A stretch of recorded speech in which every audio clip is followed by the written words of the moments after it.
Hello guys, welcome back to my YouTube channel. If you're seeing my face for the very first time, hi, my name is Nima, and on this channel I talk about all things travel and relocation.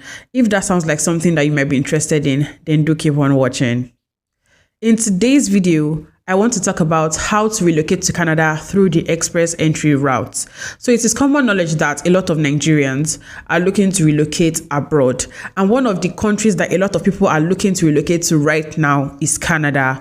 So Canada has a lot of immigration routes, study routes, the work route, and more recently, the express entry route.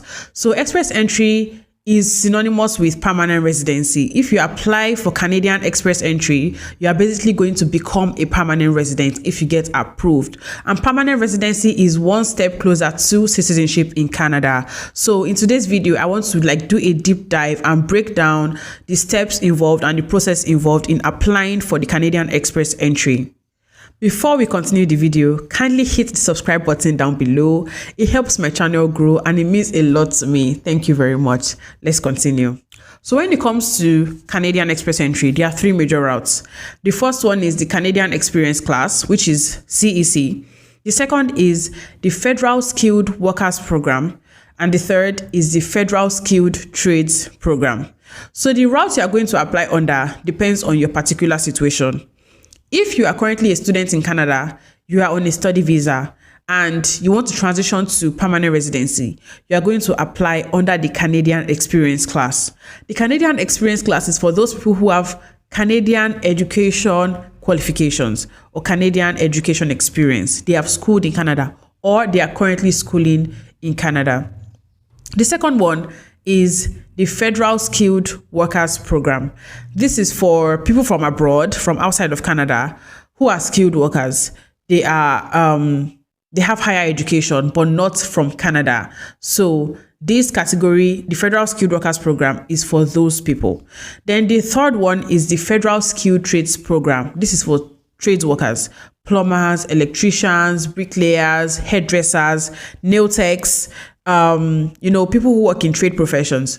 This is the category under which they are going to apply under the express entry system. So before you can apply for the Canadian express entry, you need to know about something called the express entry pool. This is a pool of candidates basically that anybody who wants to apply for PR through the express entry system must enter into.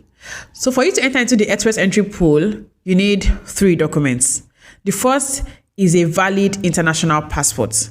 The second is your IELTS test results. IELTS stands for International English Language Testing System. So you need your IELTS test results, valid test results, because bear in mind that IELTS results expire in 2 years. Then the third document you need is your educational credential assessment. The one people usually do is WES. So you need those three documents for you to enter into the express entry pool, because it is from this pool that the Canadian Immigration Body, which is called the IRCC, is going to select candidates from that pool to be invited to apply for their permanent residency. So you don't just go ahead and apply. You need to enter into the pool. And for you to enter into the pool, you need these three documents. So kindly bear that in mind if you are planning to embark on this journey. Before you enter into the pool, you are going to be given a score. This score is what is called the Comprehensive Ranking System score, your CRS score. So, and this score is going to be based on certain parameters: your age, your educational qualifications, your work experience, if you have a direct relative in Canada, like a sibling or a parent or a spouse or a child, if you have provincial nomination. There are different parameters that they are going to consider, that you're going to have to answer questions based on to be giving your score. So this score is what is called the CRS score, and you are going to be ranked in the pool along with all the other candidates in the pool.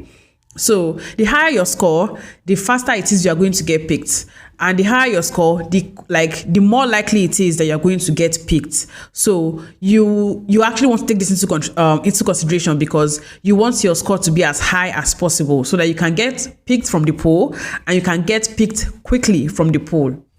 If you have gotten to this point in the video, kindly hit the subscribe button down below. It is that big red button that says subscribe. Hit that button, smash that button. Thank you very, very much. I appreciate it. Now let's continue. So what happens when you get picked from the pool? You're going to be given something called an ITA. ITA stands for Invitation to Apply. This means that you are officially being invited to apply by the IRCC, which I said stands for Immigration, Refugee and Citizenship Canada. This is the Canadian immigration body. So when you get to ITA, this means that you're going to have to provide a list of documents. You're going to see this list on your IRCC portal. You're going to see a checklist for all of these documents. Typically, the documents that you are going to be asked to provide are your police report, your medical report, your biometrics report, your marriage certificate if you are claiming to be married, your birth certificates for your children if you are going with children under the age of 18, a divorce certificate if you are claiming to be divorced, a death certificate for your spouse if your spouse is late and you actually indicated that when you were applying initially, and a whole bunch of other documents. One very important document that you're going to be asked to provide is your proof of funds. So you need to have a certain amount of money in your bank account for at least 6 months. And then you have to provide your bank statement showing that that money was in your account for 6 months. So the amount of money you're going to be asked to provide depends on the size of your family. If you are going as an individual, as a single person, there's a certain amount of money you are going to provide. I'm going to leave a link to all of this down below in the description box. So pop that open. If you are going with just you and your spouse, if it's just you and your spouse, the money increases a little bit. If you are going with you, your spouse, and one child, then the money is going to increase. If you are going with your spouse and 2 children, the money is going to increase, and so on and so forth. So you have to bear this in mind when planning to embark on this journey. I don't want to hide anything from you. I want to be as transparent as possible. You are going to be asked to provide a proof of funds, and this amount of money has to have been in your account for at least 6 months, and you are going to have to provide your bank statement showing that this amount of money was in your account for at least 6 months.